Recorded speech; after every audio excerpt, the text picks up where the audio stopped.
Social media, trending ngayon ang mga footage sa wildfire na nangyayari sa Los Angeles, California. At nakita natin na talagang sobrang daming nasunugan na mga bahay, mga establishments, at up until now, kumakalat pa rin yung apoy dahil sa mga malalakas na hangin.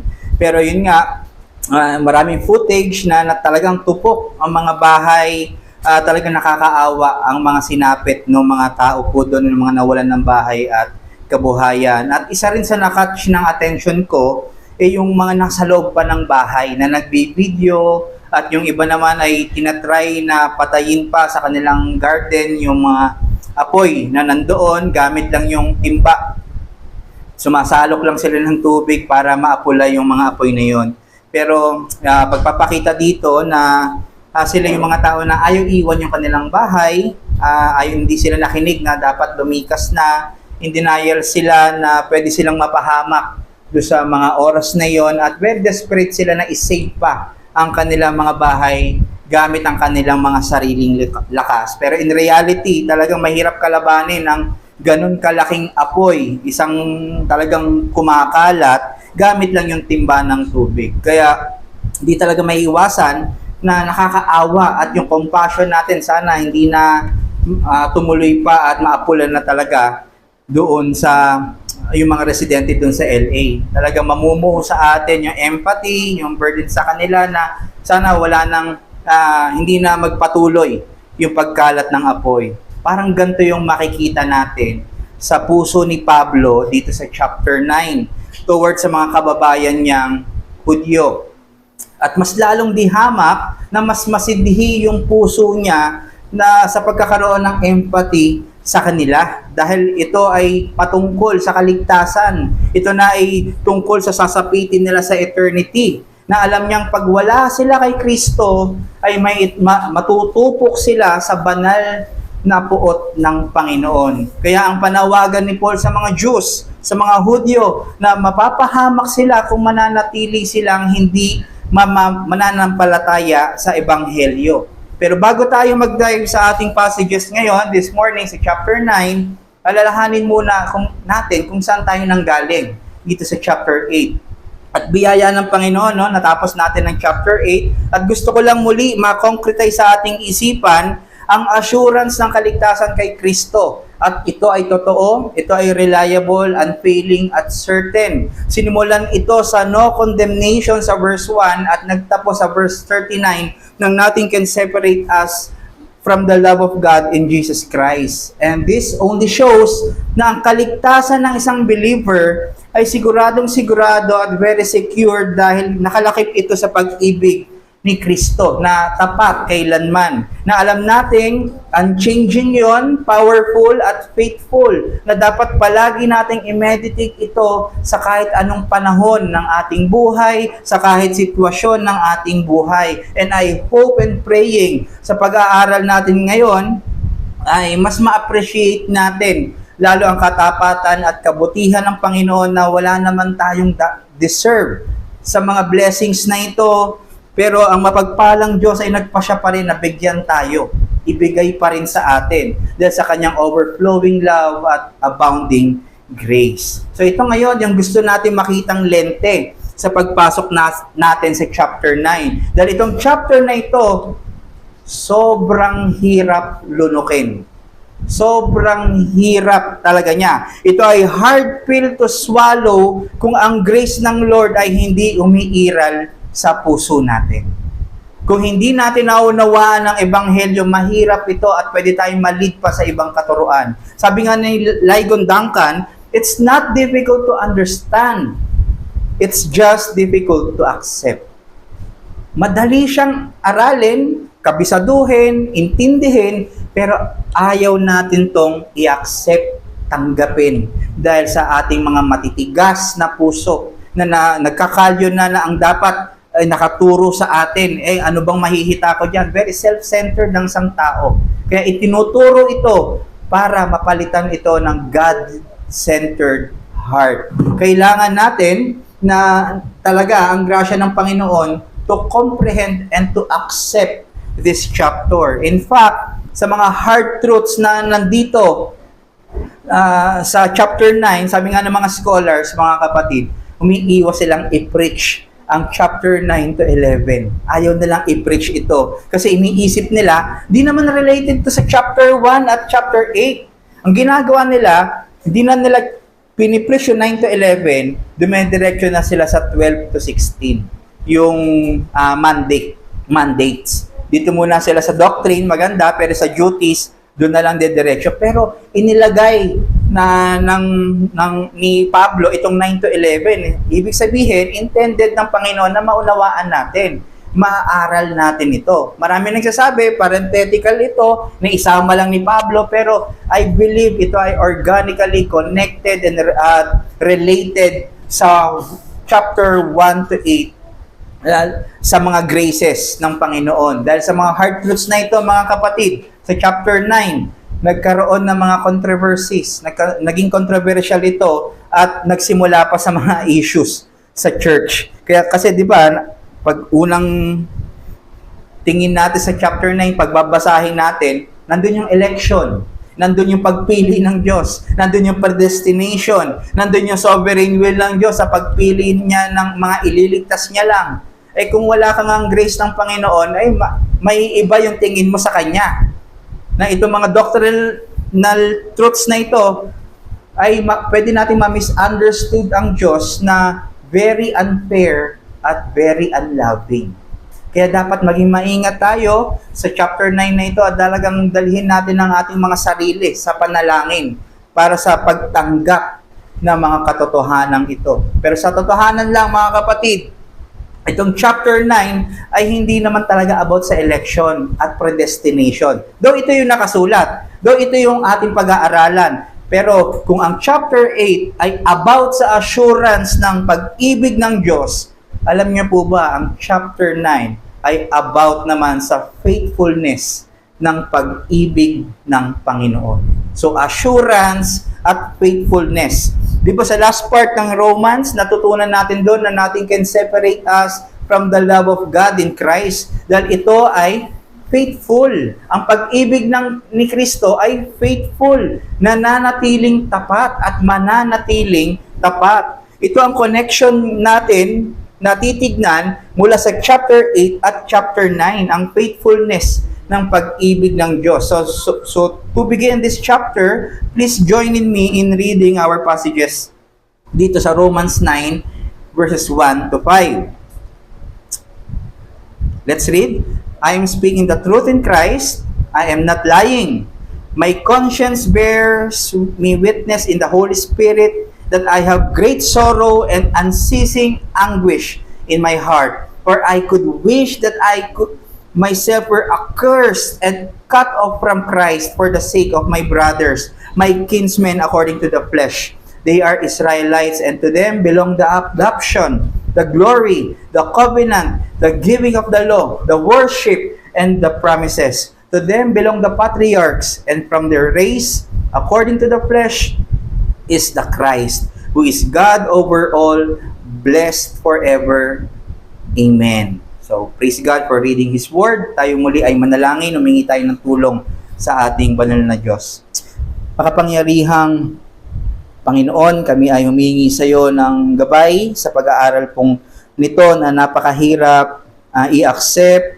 At kung wala ang grasya mo ay misunderstood namin ang inyong pag-ibig at ang iyong dinesign na kaligtasan sa amin. Kaya we pray ang inyong banal na Espiritu ang mag-guide sa amin sa aming pag-aaral, Panginoon, at patuloy na makita namin, nakapix ang aming mga mata kay Kristo at hindi magdulot ito sa confusion sa aming paglakad Kristiyano. Nawa, mas ma-appreciate pa lalo namin ang kaligtasan na ibinigay niyo sa amin kay Kristo sa pamamagitan ng pananampalataya at nawa ay dinadalangin namin ito sa inyong mga kamay, sa inyong anak na si Kristo na aming tagapagligtas at Panginoon. Amen. Okay. So, ayun. Napakaganda ng binasa natin sa chapter 9 verses 1 to 5 dahil pinapakita dito yung pag-shape na ng gospel sa puso ni Paul. So, our message for today is all about the gospel-shaped heart of a true believer. Ang puso na hinubog at binago ng ebanghelyo. Pero ano nga ba ang resulta kapag ang puso ay hinubog ng gospel? Ano nga ba ang magiging korte ng puso pag merong gospel? Ito ang sasagutin ng dalawa nating puntos ngayong umaga. Una, a gospel-shaped heart speaks in truth and sincerity. At number 2, a gospel-shaped heart speaks in compassion and love. Una, a gospel-shaped heart speaks in truth and sincerity. Basahin natin verse 1. I am speaking the truth in Christ. I am not lying. My conscience bears me witness in the Holy Spirit. So nakita niyo po ba ang puso dito ni Paul at naramdaman niyo po ba kung gaano niya sinasabi na hindi siya nagsisinungaling, na totoo lahat ng mga kanyang sasabihin? Na alam natin, sabi ni Christ sa Matthew 12:34, kung ano ang laman ng puso ng isang tao, ito ang lumalabas sa kanyang mga bibig. Mga kapatid, ang puso ni Pablo ay dulot ng gospel sa kanya. Kaya kung ano yung kanyang sinasabi, yung kanyang very emphatic na sinasabi, hindi nga ako nagsisinungaling at puros katotohanan lang ang aking sinasabi, ito ay dulot ng gospel ng katotohanan sa kanyang puso. Ibang-iba sa dating kung ano siya nung wala siya kay Kristo. Kung maalala natin, siya ay prideful dahil siya ay Hudyo. Siya ay nagpe-persecute ng mga followers ni Jesus Christ at nakabase ang kanyang kaligtasan sa kanyang gawa. In short, siya ay nabubuhay sa maling paniniwala at maling kaligtasan.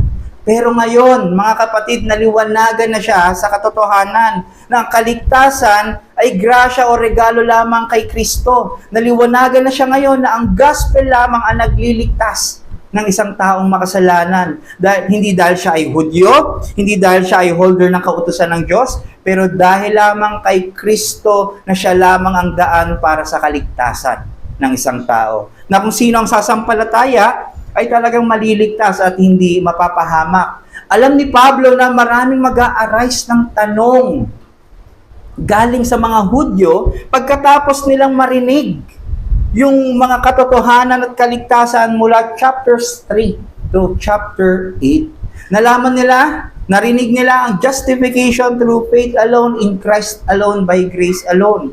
Plus, nalaman din nila na may election, may predestination pa nung past eternity. Kaya talagang hindi pwedeng questionin siya ng mga Hudyo na, dahil sa mga divine truths na pinresent ni Paul from chapters 3 to 8. Kaya ito yung lilinawin ni Pablo sa mga Hudyo para di sila mawala ng tiwala sa katapatan ng salita ng Diyos sa kanila. Katulad nga sa kita nyo, tignan natin na yung mga pwedeng possible na tanong. Sa verses 6 to 13 ng chapter 9, ang pwedeng maging tanong doon, can God's promise and word fail?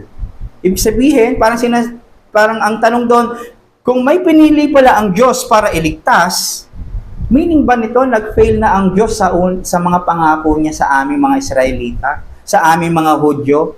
Nag-fail na ba ang kanyang salita sa amin? Kasi ang halos naniniwala na ngayon sa gospel ay puro Gentiles. So wala na ba yung pangako sa aming mga Hudyo?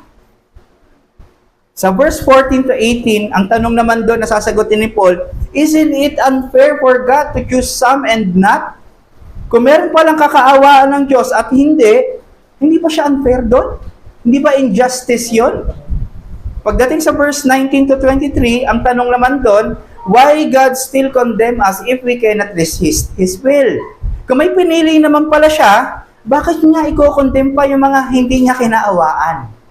Nakita niyo po, very hard pill po ito at very interesting din ito na makita natin, ma-unfold sa atin sa mga susunod na linggo. Nakita niyo yung itatakan natin kung gaano kahirap lunukin. Kaya please po, ito ay kailangan nating isama sa ating prayer para hingiin ang grasya ng Panginoon. Sobrang hirap po nitong chapter na ito. So we need the enlightenment ng banal na spirito at grasya ng Lord para maunawaan ang chapter 9.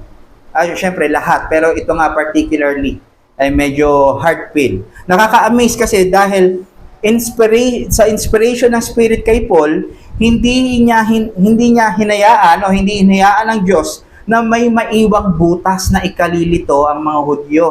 Lahat ng possible worries ng Hudyo, sasagutin na ni Paul ahead.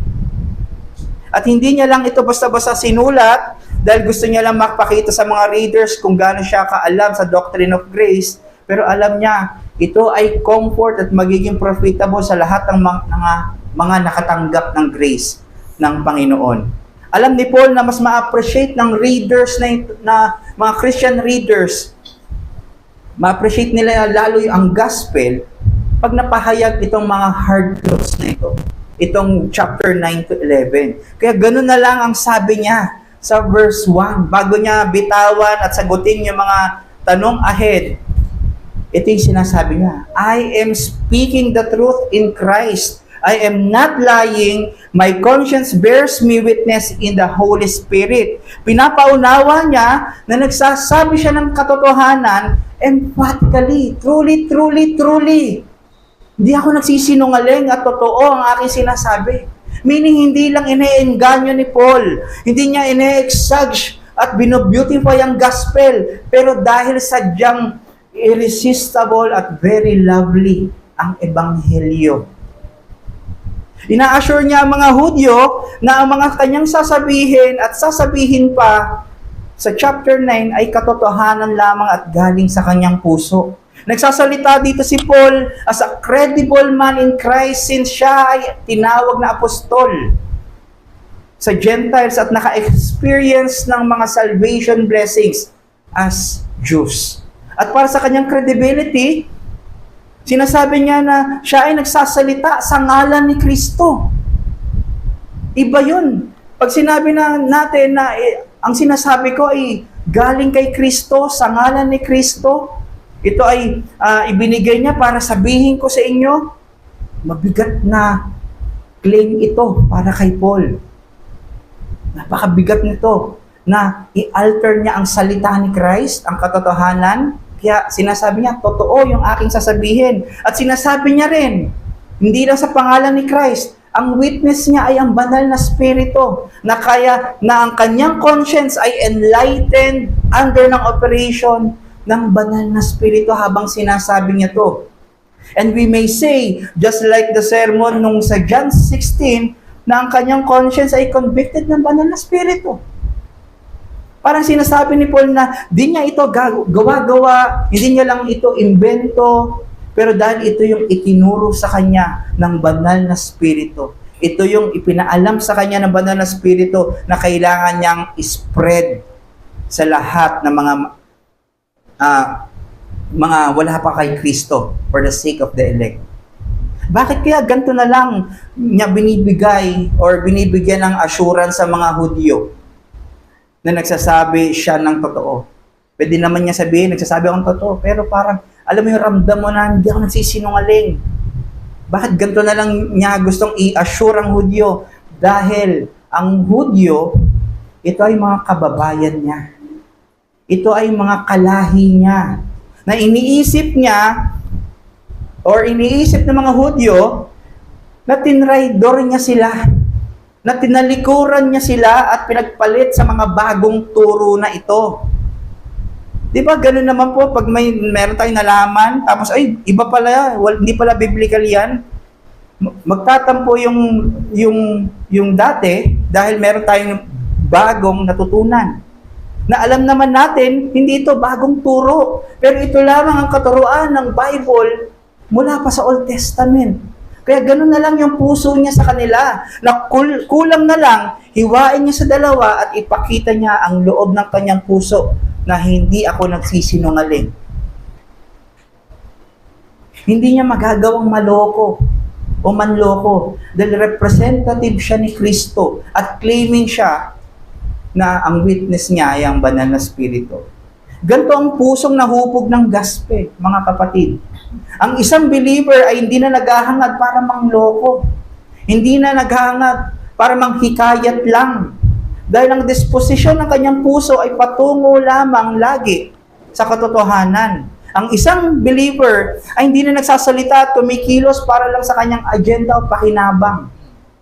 Pero kinikilala niya na siya ay naglilingkod sa totoong Diyos na walang kasinungalingan, walang kadiliman, walang deceit sa puso. Mahalagang makita natin itong dulot ng gospel sa pagiging totoo at sincere na puso para makita natin ang lahat ng intensyon ng Diyos sa pakikipag-relate niya sa atin. Lahat ng intensyon niya sa mga nararanasan natin kung ba tayo inaalaw sa mga sufferings. Kasi ang pangako niya ay totoo at sincere na tayo ay huhubugin sa kanyang anak na si Kristo. At yun ay totoo. Kaya kung ikaw ay nagsasuffer ngayon, kung meron kang pagpighati ngayon, yan ay ibinibigay ng Panginoon sa iyo or inaalaw ng Panginoon na mangyari sa iyong buhay para ikaw ay mahubog niya, para ikaw ay mas lalong mag-draw closer sa Kanya at mas lalong makita mo yung grasya niya sa iyong buhay. Kaya ang punto, the heart of a true believer reflects the truth and sincerity of the heart of Jesus Christ. Ang puso ng isang tunay na mananampalataya ay sumasalamin sa katotohanan at katapatan ng puso ni Jesus Christ. Naturally, mga kapatid, by default, ang puso natin ay deceitful. Ang puso natin ay mapanlinlang. Gusto lang lagi natin makaisa. In fact, sinabi ito ni Christ sa John 8 habang kausap niya mga Hudyo na di naniniwala sa sinasabi niya. Ang sabi, "Why do you not understand what I say? It is because you cannot bear to hear my word. You are of your father the devil, and your will is to do your father's desires. He was a murderer from the beginning, and does not stand in truth, because there is no truth in him. When he lies, he speaks out of his own character, for he is a liar and the father of lies." Ganun tayo. By default, naturally, ginagawa natin itong character ng ating ama na si Satanas, the father of lies. Nung wala tayo sa Diyos, ang ating mga bibig ay puro kasinungalingan at deceit. Nakita po ba natin? Sabi ko po, ito ay hard truth sa atin. Pero kailangan nating maunawaan na by default, ang ama natin ay hindi ang Diyos. Ang default na ama natin ay devil, ay ang Diablo, the father of lies. Na ang desire din natin ay gawin ang gawain niya, na i-reject ang katotohanan. Naturally, we suppress the truth. We are born liars out of devil's character. Walang katotohanan sa bibig natin, puro deceit, treachery, puro pretense. At katulad ng wildfire sa LA, ang bibig natin ay kayang lumikha ng sunog, sabi sa John 3:6. The tongue is a fire, a word of unrighteous. The tongue is a set of our members, staining the whole body, setting on fire the entire course of life, and set on fire by hell. Kaya kayang sumira ng mga bibig natin, makalikha ng sunog. We speak curses. We boast. We speak bitterness. We distort the truth. We gossip. We slander. We deceive para lang makatakas sa isang sitwasyon. And we know na itong mga ito ay dahil sa ating puso, hindi sa ating bibig per se. Pero dahil yun ang ating nature, ang puso natin ay punong-puno ng kasalanan at kasinungalingan. Ito ang tao at ito tayo, mga kapatid, makasalanan. We cannot speak the truth apart from God. We cannot speak sincerely apart from Jesus Christ. Pero dahil we have a loving and gracious God, He made a remedy para ma-redeem ang ating mga puso at ating mga bibig. At ito ay sa pamamagitan ng gospel. Kailangan natin si Jesus Christ dahil siya ang katotohanan. John 14:6, I am the way, the truth, and the life. Buti na lang gumawa ng paraan ng Diyos sa pamamagitan ng pagpapadala kay Kristo. Hindi siya nagpadala ng anghel, hindi siya nagpadala ng mga kung sino man, pero ang kanyang pinadala ay ang kanyang kaisa-isang bugtong na anak na si Jesucristo para magligtas, magtubos, at maglinis ng ating mga kasalanan. Para tayo ay makaunawa sa katotohanan, makapagpahayag ng katotohanan, at para tayo ay ma-enable na makapag-reflect sa puso ng Diyos. Ito na ang puso ng isang believer. Hindi niya na ama ang kasinungalingan, pero ama niya na ang Diyos ng katotohanan. Bago na ang puso ng isang believer dahil ito ay regenerated ng Holy Spirit, Titus 3:5. Meaning, bago na rin ang disposisyon at trajectory nito. At ito ay patungo palagi sa katotohanan. Tayo po ba? Tayo mga professing believers na nandito ngayon, we speak the truth po ba? Pag sinasabing speaking in truth, galing ba ito sa salita ng Panginoon?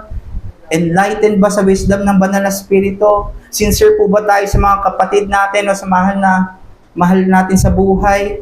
O nagko-compromise tayo na dahil sa takot na ma-persecute, mapagtawanan, awayin, layuan, ayaw na nating tayuan ng truth sa pamumuhay natin araw-araw. Dahil sa gusto lang natin na tanggap tayo, ng kaibigan natin, in tayo, we sugarcoat. Pinupusyawan na natin yung mga katotohanan. Katotohanan na ang kaligtasan ay sa grace lang ng Lord at hindi sa gawa ng tao. Tignan niyo po si Jesus nung nandito siya sa mundo, nung nagpipreach siya. Di siya natakot at nag-compromise sa katotohanan kahit alam niyang sasapitin niya na siya ay mamamatay at ipapako sa krus dahil sa katotohanan ipipreach niya. Hindi niya rin hinangad na para tanggapin siya ng tao, sumikat siya. Ay, pababawin ko na lang yung gospel. Pababawin ko na lang yung katotohanan. Pero pinreach pa rin niya sa mga makasalanang tao. At to think na sabihin na sa grupo ng tao na doon na sila ay ama nila si Satanas. Na hindi nila kayang iligtas ang kanilang mga sarili. Katulad ng sinasabi niya kanina na ang tao, naturally, makasalanan. Pwede natin tanggapin, hindi ako perfect. Pero pag sinabi natin, tayo ay rebelde sa Diyos, teka lang, mabuti akong tao dahil sumusunod naman ako sa magulang, hindi ako nagre-rebelde sa Diyos. Pero ito ang katotohanan. Sabi nga kanina, ni Brother Simon, ni katiting na kasalanan, we rebel to God. Kung isa po tayo dito sa nagko-compromise ng katotohanan at nandi-deceive, repent to the Lord. Ihingi natin ang kapatawaran sa Panginoon at naway bigyan tayo ng courage para tumayo tayo sa truth at di makapag-compromise. Pero may warning po dito si Warren Wiersbe. Truth without love is brutality. Hindi pwede magsabi ka lang na magsabi ng katotohanan, walang pag-ibig. Makakapaso yan. Makakasakit lang yan. Walang dulot yan. Malalaman niya lang, pero offending yan sa kanya at condemning sa kanya. Kaya kasama ng katotohanan ay grasya, pag-ibig, compassion. And this leads to our next point. Una, a gospel-shaped heart speaks in truth and sincerity. Pangalawa, a gospel-shaped heart speaks in compassion and love. So, hindi lang tayo mag-speak ng katotohanan, pero we have to have grace and love din sa katotohanan na iyon. Ito yung problema sa ibang pagde-defend ng faith. They do it brutally. Na manalo lang, ipapamukha ako sa kanya na mali siya. Naranasan niyo na po ba ito? Because of our lack of love. Sabi sa 1 Peter, mga kapatid, always, 1 Peter 3:15, always being prepared to make a defense to anyone who asks you for a reason for the hope that is in you, yet do it with gentleness and respect. Sabi sa Jude 22, and have mercy on those who doubt. Maawa ka kung pinagdududahan ka. Minsan ang reflex natin, di huwag ka maniwala. Maawa tayo, magkaroon tayo ng compassion. Kung nire-reject ang katotohanan na pinipreach mo sa kanya. So in short, ang gospel-shaped heart ay nagpo-produce ng habag, mahabagin, compassionate heart para sa mga non-believers. Tignan niyo po ito sa next passages natin, verses 2 to 3. Kung gaanong pag-ibig at habag ni Paul sa mga Hudyo. Ulitin natin, no? I am speaking the truth in Christ. I am not lying. My conscience bears me witness in the Holy Spirit. Verse 2. that I have great sorrow and unceasing anguish in my heart. Grabing kalooban ni Pablo. May great sorrow siya at unceasing anguish. Ano ang reason? Dahil yung mga Hudyo na mga kababayan niya ay nagdududa at di naniniwala sa kanya. They wrongly accused na tinalikuran na sila ni Paul. Pero para kay Paul, yung pag-reject ng mga Hudyo ng gospel ay nagkukos ng great pain sa kanya. Hindi lang para, nasabi ko yung gospel, bahala na ang Diyos sa inyo. Hindi. Nagkukos pala sa kanya ng great pain sa lahat ng nagre-reject sa kanya. At matindi dito, unceasing yung anguish na meron siya. Alam niyo po ba yung anguish? Hindi lang ito emotional pain, pero ito ay kasama ang mental pain. Meaning, palagi niyang iniisip. Unceasing yung kanyang anguish, hindi siya tumitigil, laging mabigat ang kanyang kalooban dahil sa kanyang mga kamag-anak na hindi naniniwala sa gospel. Meaning nito, simula pa lang nung Acts 9 sa kanyang conversion, we can say na grabe na yung sorrow niya. At dala-dala niya ng ilang taon. Hindi niya kinakalimutan ng Hudyo. Hindi dahil dinidespise siya, hindi dahil nire-reject siya ng Hudyo, ng kanyang mga kababayan, hindi rin dahil pinapahirapan siya o binabato siya hanggang muntik na siyang mamatay, pero dahil ang Hudyo ay nire-reject ang gospel.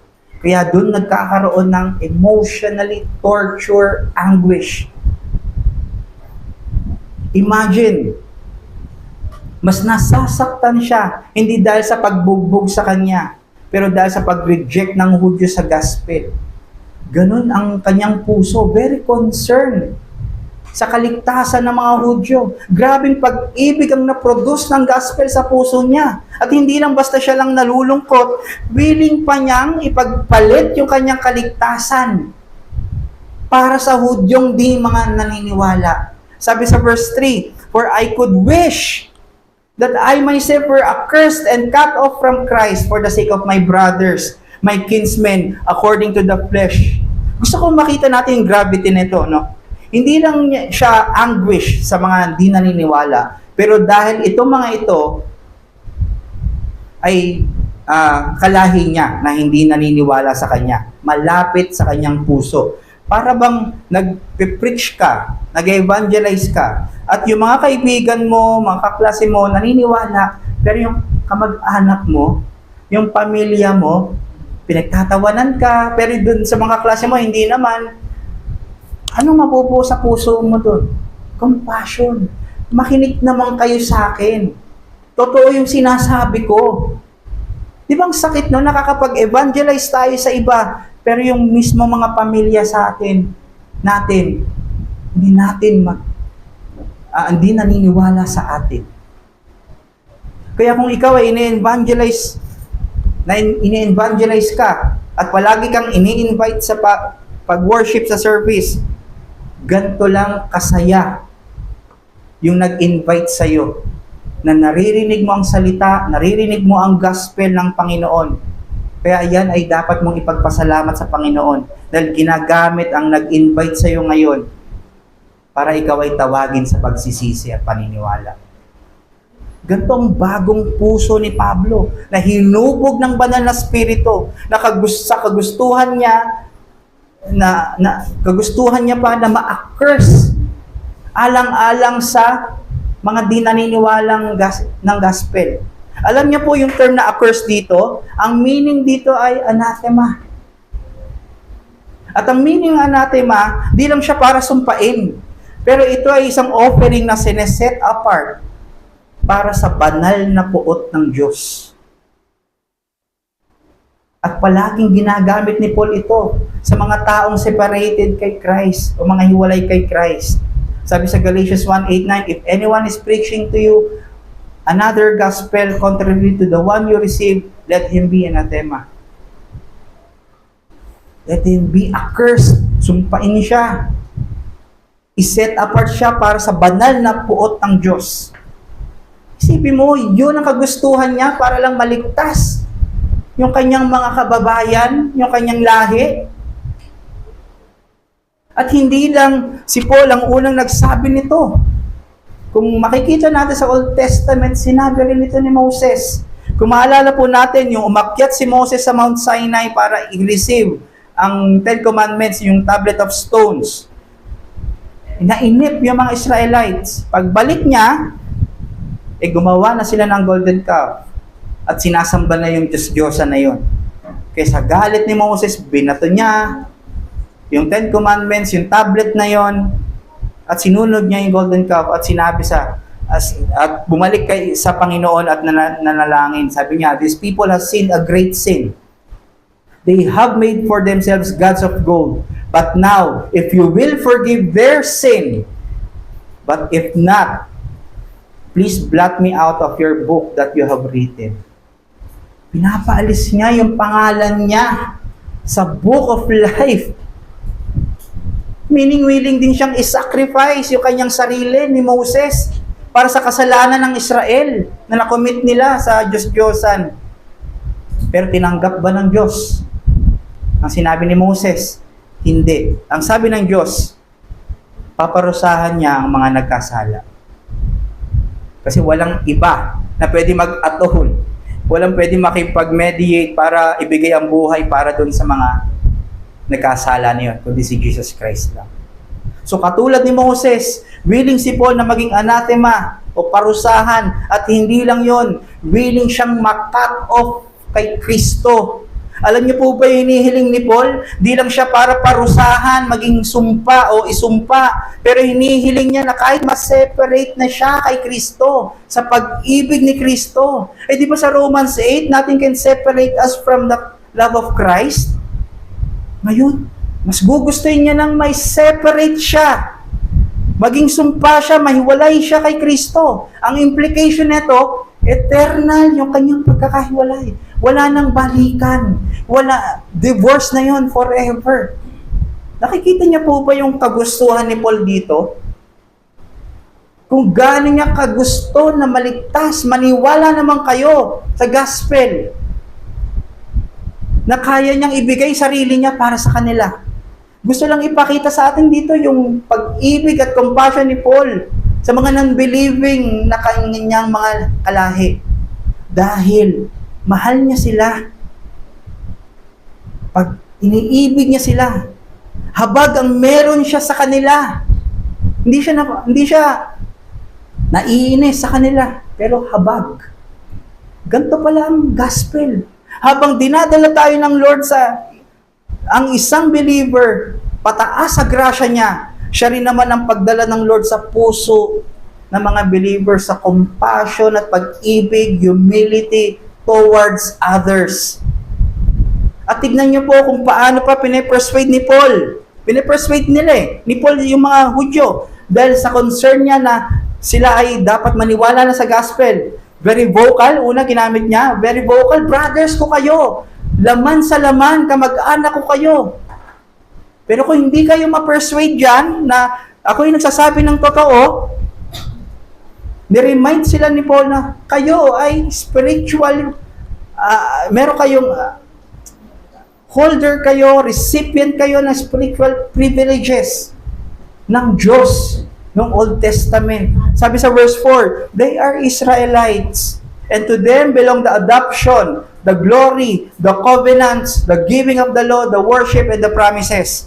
Ano itong mga spiritual privileges na to? Adoption, sila ay chosen generation ng Diyos. Sila lang yung kinikilalang lahi ng Diyos sa buong mundo. Nasa kanila yung glory. Ibig sabihin, yung presensya ng Panginoon nagmamanifest sa kanila, pillars of cloud, pillars of fire, nasa kanilang covenants. Sinesecure yung mga blessings at privileges sa mga pangako. Nasa kanila yung law, yung kautusan ng Diyos. Sila yung nakakapag-serve at nakakapag-exercise nito. Nasa kanila yung worship. Nasa kanila ang temple ng Diyos, pagsasacrifice, pagsaserve, pananalangin. Nasa kanila yung promises. Mga pangako ng salita at kaligtasan. At kung hindi pa sila ma-persuade, sasabihin pa ulit ni Paul sa verse 5, to them belong the patriarchs. Niremind din sila ni Paul na sa inyo nang galing yung patriarchs. Si Abraham, si Isaac, at si Jacob. At lastly, ang pinaka-climax ng persuasion niya, niremind sila ni Paul sa lahi lang na ang kanilang lahi ay ang fulfillment ng Messiah. And from their race, climactic, and from their race, according to the flesh, is the Christ, who is God over all, blessed forever. Amen. Na sa kanilang lahi, ipupulfill ang seed of the woman, ang offspring ni Abraham, ang son of David, the Messiah, our Lord and Jesus, Savior Jesus Christ, our God over all. Pagpapatuloy na ang kanilang sinasamba ay nanggaling mismo sa kanilang lahi. Hindi ka pa ba ma-persuade doon na siya ay nag-speak sa katotohanan?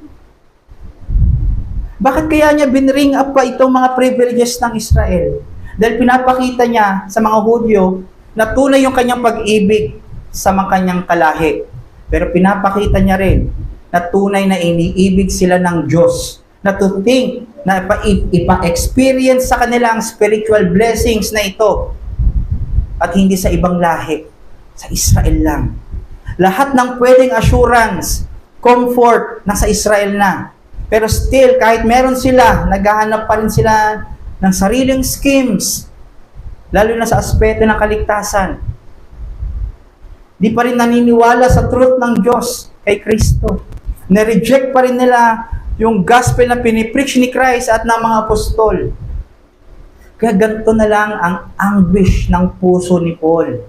Nakita niyo po ba? Ganito na lang kabigat yung kagustuhan niya na maligtas sila kahit pakapalit nito ang kanyang mismong kaligtasan. Well, of course, di naman mangyayari yun. Dahil ang basihan ng kaligtasan ay ang Diyos. Pero maliwanag ang makita natin ang puso ni Pablo. Ito ay pinroduce, hinubog ng gospel na punong-puno ng pag-ibig at habag sa Hudyo. So ang punto, the heart of a true believer expresses the love of God evangelistically. Ang puso ng isang mananampalataya, tunay na mananampalataya, ay ipinapakita ang pag-ibig ng Diyos sa pamamagitan ng ebanghelismo, sa pagpipreach ng gospel. Again, isa ito sa naging hubog ng kanyang puso. Hindi lang naging truthful siya at sincere sa kanyang sasabihin, pero nagkaroon siya ng matinding pag-ibig sa kapwa by preaching the gospel. Hindi lang niya in-enjoy ang salvation blessings dulot ng gospel, pero nagdala rin ito ng matinding urge para ihayag ang gospel.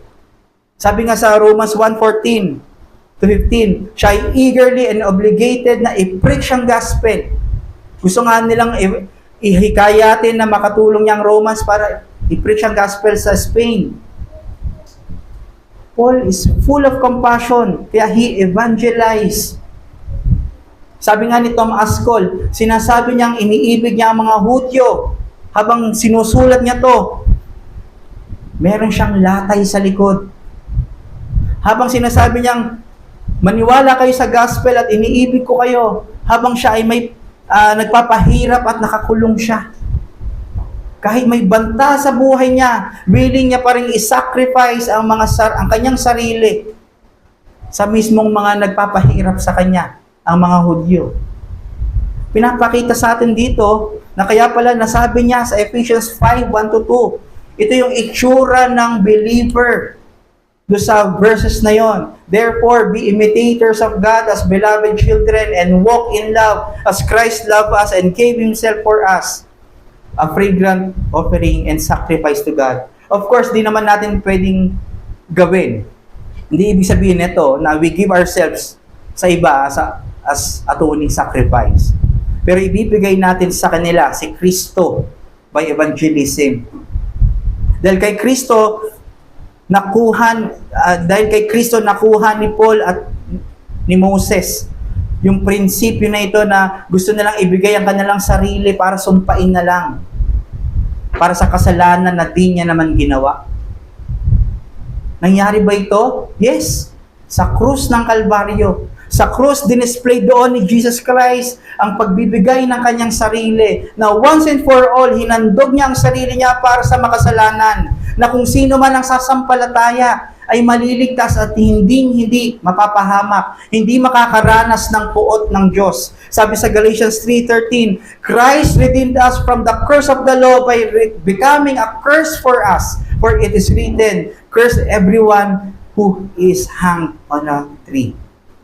Kailangan maunawaan natin na ang kamatayan sa krus ay para sa mga susumpaing kriminal. At sa kamatayan ni Jesus doon, pagpapakita na talagang naging sumpa siya sa mga panahon na yon. Hindi dahil sa kanyang ginawang kasalanan, pero sa ginawa mo at ginawa ko at ginawa pa ng lahat ng tao na kanyang ililigtas. Ang kamatayan niya ay para tayo ay tubusin at mapawalang sala. Inako niya ang dapat parusa na dapat sa atin. Jesus Christ bore our sin, shame, guilt, and bore the holy wrath of God in our place. Kinuha niya ang punishment that we really deserve because of our sin and transgression of the law. Inosente siya. Malinis siya. Walang kasalanan ng puso niya, pero namatay siya para sa atin. 2 Corinthians 5:21, for our sake, He made Him to be sin, who knew no sin, so that in Him we might become the righteousness of God. He redeemed us para magkaroon tayo ng forgiveness sa Diyos, para magkaroon tayo ng reconciliation, ma-receive ang blessings ng salvation. At ito ang gospel, kapatid. Ito ang pinanampalatayaan natin. Kaya tayo every Lord's Day nandito at sumasamba dahil sa gospel na ito at sa kanyang ginawa sa krus. Ito ang ibinigay sa atin ng Diyos through faith. At ngayon, itong gospel na naririnig natin, ito yung umiiral sa ating isipan at ating puso at patuloy na humuhubog sa ating buhay. Kaya ang inevitable result nito sa ating puso, magkakaroon talaga tayo ng urge to preach Christ and Him crucified. We now have the heart of Christ by faith. Kaya anong application sa atin ito? After natin mag-reflect sa bundok kung gaano katapat ang pag-ibig ni Christ, excited ka ba na bumaba para ibahagi ito sa mga taong hindi pa nakakataas doon? Hindi pa nakakaalam sa gospel ng graces ng Panginoon. Ganito na ba ang nasa isip ng isang believer na habang tayo ay dinadala ng gospel truths pataas, tayo naman ay binababa niya. Hindi niya hinahayaan na umere tayo sa pride. Patuloy tayong nagre-reach out ng mga wala pa sa pananampalataya kay Kristo. Binigyan tayo ng mga katotohanan ito para hindi lang tayo i-comfort, hindi lang tayo lumago, pero para makita natin yung great need ng ibang tao na wala pa kay Kristo, na talagang kailangan nila ang gospel, for it is the power of God for salvation. Kaya anong challenge? Una, appreciate the privileges we have by being grateful to God. I-appreciate natin yung mga privileges natin as Christians, as professing Christians. Nakita niyo po yung mga puso ng Israel? Meron sila mga special privileges na binigay sa kanila na imbes na ipagpasalamat nila, nag-murmur pa sila. Na as if kulang pa yung mga blessings na naibigay sa kanila ng Diyos. Imbes na mag-cultivate ng humility, naging prideful pa sila. Na as if napaka-special nila at dapat silang kailangang spoiled ng Diyos. Ganto tayo kadalasan. Sa dami ng natututunan nating salvation blessings na meron tayo. Kaya ito yung problema. Imbes na we appreciate ang mga privileges, privileges, we depreciate our God-given privileges. Overlook natin. Sa dami na meron tayo kay Kristo, we always complain kung di natin nakukuha yung mga pinapag-pray natin, kung di nangyayari yung mga expected outcomes natin. We complain without realizing na yung makalapit tayo sa Panginoon through prayer, isang pagpapala na. We complain na pag may mga sufferings ay dahil sa discontentment, without realizing na we have all we need. Kaya tayo nagsasuffer kasi sa mga discontentment natin. Na kung makikita lang natin na we have Christ, all is well na sa ating buhay. We belittle yung mga means of grace na as if di natin ito ultimate na kailangan. Na as if mas maalam natin ng Diyos kung ano yung talagang kailangan natin. Pero ibinigay niya ang prayer, ang word, ang fellowship, ang sacraments, na minsan tinitignan natin, irrelevant sa buhay natin, hindi practical. Anong gagawin ko dyan, Lunes bukas? May pasok ako, anong mangyayari sa fellowship? Kaya we belittle itong mga blessings na ito. Tinitignan natin na hindi naman tayo matataguyod niyan araw-araw. Hindi po. We have to realize na ito ay binigay ng Diyos para sa ating lakad Kristiyano. Para sa ating paglago kay Kristo. Hindi sa paglago sa hinahabol mo mga pangarap na nakita mo lang sa mundong ito. Then nainggit ka lang dahil maraming meron nito. Kaya ang ending, kala mo kailangan mo din yon. So, imbes mag-focus ka sa spiritual things, imbes na mag-focus ka kung gaano ka ka-gracious sa Panginoon, kung paano ka tinitignan ng Panginoon, ang focus natin ay sa mga American dream, sa mga temporary bucket list. Kaya praying na lumago tayo sa appreciation, sa graces at gifts natin sa Panginoon. Praying na mauhaw ay yung praying na ang uhaw natin sa mundo ay mapalitan ng uhaw kay Kristo at sa kanyang salita. Number 2, nurture your love fueled with truth to non-believers. Stop being complacent because we know the truth. Okay ka na ba dyan na nakaupo every Lord's Day? Alam mo ang mga tulip, ang solas. Satisfied ka na ba na ikaw ay saved? Na alam mo ang lahat ng tamang salvation, tamang context ng salita ng Panginoon, habang unworried ka sa kapakanan ng iba na wala pa kay Kristo. Ang problema, instead na we nurture our heart sa iba, we nurture sa dalawang extremes. Yung pagiging prideful, na basta ito ang tama. Bahala na sila kung ayaw nilang makinig. Na di mo na na-cultivate ang compassion at patience mo sa kanila. Kamusta po ang puso natin ngayon as holder ng gospel? May urge ba tayong i-share at ipamuhay ito sa mga non-believers? O hinahayaan na lang tayong lamunin ng pride? Ano ang nagiging hugis ng puso natin sa mga taong sumasalungat sa alam nating tamang doktrina? Kamusta ang puso natin sa mga atheist?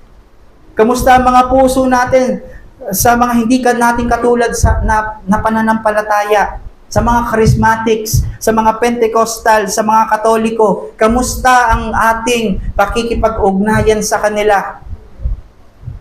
Dahil alam natin ang katotohanan, paano natin sila titignan?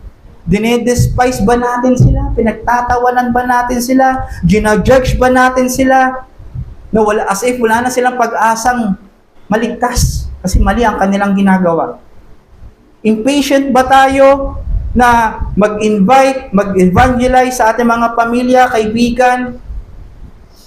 Prideful ba tayo kung meron mga sumasagot sa atin? Ay, hindi yan. Hindi naman namin kailangan yan. Wala na ba tayong pakialam kung makasakit na lang tayo? Basta masunod na lang yung alam nating tama. We have to do this. The Word of God, the truth with grace. We have to live the truth with grace and love and compassion. At yung isang extreme naman, na we love nga, pero we are not speaking the truth. Nagko-compromise tayo para matanggap lang tayo. Example dito, Evangeligaw, na natatakot tayong sabihin na ikaw ay makasalanan. Ang sinasabi mo, love ka ni Lord. Pero hindi mo sinasabing makasalanan ka. Pero dahil gusto mo lang siya at di ka layuan, di bali na lang na sabihin na hindi ko sabihin ang katotohanan sa Kanya. Sabi nga ni Wiersbe ulit, truth without love is brutality. And love without truth is hypocrisy. Nawa, bigyan tayo ng courage ng Panginoon sa area na ito. And this also applies sa mga kapatid natin dito sa church. Kamusta ang kapatid mo? Puso mo sa iyong kapatid. Feeling mo ba wala siyang maitutulong sa'yo? Feeling mo ba hindi mo ikakalago ang kanyang salita, ang kanyang advice sa'yo? Even sa mga members, ng mga nakadiscipline, feeling ba natin mas magaling tayo sa pagsunod sa kanila? Feeling ba natin mas puno tayo sa kaalaman? Mas angat tayo sa kabanalan? Feeling ba natin mas nauuna tayo sa kanila? Tinawag tayong as one body. At kung may isang nasa disiplina, dapat ramdam mo din. At ikaw din ay nakikiayon or tumutulong sa restoration, sa patuloy na pag-encourage sa Kanya hanggang sa restoration ng Panginoon sa Kanya. Di naman natin control kung tayo ay napilayan, namamaga, na-sprain. Di natin control kung pang ilang araw lang to. Pero ang control natin kung paano natin siya aalagaan. Kung maggagamot tayo, control natin yon. Pero ito, yung alaga natin, pag merong namamaga sa ating katawan, di natin alam. Ganun din po. Ang isang nasa discipline, di natin control kung kailan siya mare-restore. Pero tayo ay means of grace para sa Kanya. Nagsasacrifice ba tayo katulad ni Paul sa kanila? O nakukulitan tayo sa kanila? Susukuan ba natin sila? Church, lahat tayo ay nangangailangan ng grace at pag-ibig ng bawat isa.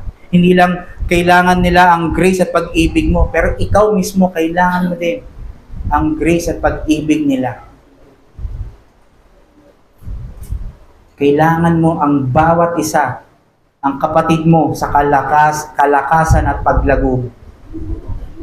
Huwag mong tignan sa iba, tignan mo sa kapatid mo. Gagamitin niya. Sabi nga din sa prayer, di ba, intercession, ginagamit ka ng Panginoon para mangyari ang will niya sa iyong kapatid. Hindi naman laging gusto mo ito ang will mo, na kaya mo siya pinapag-pray, pero dahil ultimately may gustong Panginoon purpose sa Kanya through you.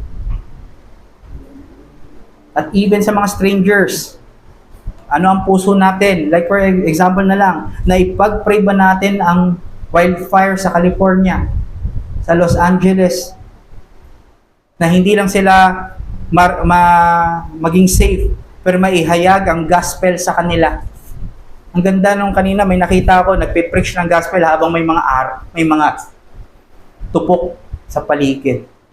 At doon nagniningning ang ebanghelyo, na wala na sila makakapitan, temporary materials, ang kinakapitan na lang nila ay si Kristo. At ginamit ng Panginoon ang sitwasyon na yon para makita nila ang tunay nilang kailangan. Hindi yung ari-arian nila, hindi yung malalaking bahay nila, pero si Kristo, yung yaman ni Kristo sa kaligtasan. At kung ikaw ay na-invite dito, makita mo yung opportunity dahil pinapag-pray ka ng nag-invite na kaibigan mo, iyong relative. At we pray na maunawaan mo ang gospel, magpatuloy ka na makinig, at makita mo na si Kristo ay pumunta rito para mamatay para sa kasalanan ng mga makasalanan na tao. Kasalanan ko, kasalanan mo. At yun ay dapat nating paniwalaan. Pagsisihan mo ang iyong pagkakasala simula nung ikaw ay bata pa. Bitawan mo yung alam mo na na magliligtas sa iyo at ipapahamak ka niya. Kaya kaibigan, we pray na maging kaisa ka. namin sa pananampalataya. At nawa lahat tayo mangyari na tumubo ang ating narinig na mensahe sa ating puso at patuloy na magamit natin ito, lalo na sa ating sanctification. Let's pray. Mahal Ama, kami ay